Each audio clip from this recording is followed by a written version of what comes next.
ஓம் சாய்ராம். நமது சாய் ஜாதி மத ஒற்றுமையின் சின்னமாக இந்து முஸ்லிம் பக்தர்களால் போற்றப்படுகிறார். அவர் ஒவ்வொருவரும் தன்னை உணர்ந்து கொள்வதன் முக்கியத்துவத்தை போதித்தார். அழிந்து போகும் பொருட்களின் மீதான அன்பை விமர்சித்தார். அன்பு, மன்னிப்பு, பிறருக்கு உதவுதல், தொண்டு, மனநிறைவு, குரு பக்தி, கடவுள் பக்தியில் விளங்குதல் போன்றவற்றை போதித்தார். பொறுமையும் நம்பிக்கையும் கொண்டு வணங்கும் பக்தர்களுக்கு தன் அருளை வாரி வழங்கினார். சாய்பாபா மேல் நம்பிக்கை வைத்து 9 வியாழக்கிழமைகள் விதிமுறைப்படி விரதம் இருந்தால் நிச்சயம் விரும்பிய வரத்தை பெறலாம்.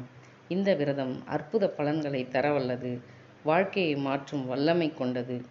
ஏதேனும் ஒரு வியாழக்கிழமை சாய் நாமத்தை சொல்லி காலை அல்லது மாலையில் சாய்பாபா போட்டோவிற்கு பூஜை செய்ய வேண்டும். ஒரு தூய ஆசனத்தில் அல்லது பலகையில் மஞ்சள் துணியை விரித்து அதன் மேல் சாய் போட்டோ அல்லது சிலையை வைத்து துணியில் துடைத்து சந்தனம், குங்குமம் பொட்டிட்டு மஞ்சள் நிற மாலை அல்லது பூக்களை அணிவித்து தீபம், தூபம், ஊதுவத்தி ஏற்றி சாய் விரத கதை படிக்க வேண்டும்.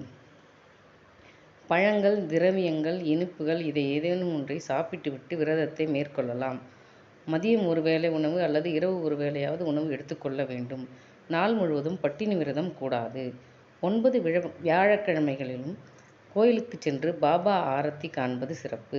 முடியாதவர்கள் வீட்டிலேயே பக்தியுடன் விரதம் இருக்கலாம். வெளியூர் சென்றாலும் சுலபமாக இதை செய்ய முடியும். மாதவிலக்கு காலங்களில் தவிர்த்து மறுவாரத்திலிருந்து பெண்கள் கடைபிடிக்கலாம். 9ஆம் வாரம் ஏழைகளுக்கு அன்னதானம் செய்து இவ்விரதத்தை முடிக்கலாம்.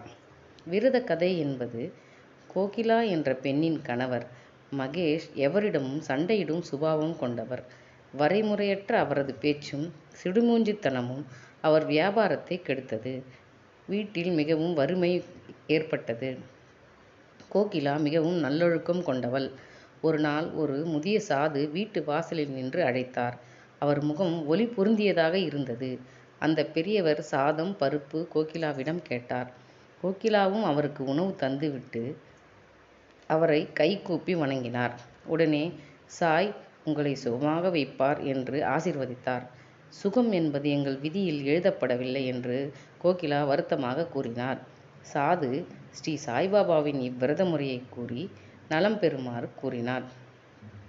சாய்பாபா மீது நம்பிக்கையுடன் இவ்விரதம் இருந்த கோகிலா கணவரின் சுபாவத்தில் மாற்றமும் வியாபாரத்தில் முன்னேற்றமும் அவருடைய அன்பும் அவருக்கு கிடைக்க அவர்கள் மகிழ்ச்சியாக வாழலானார்.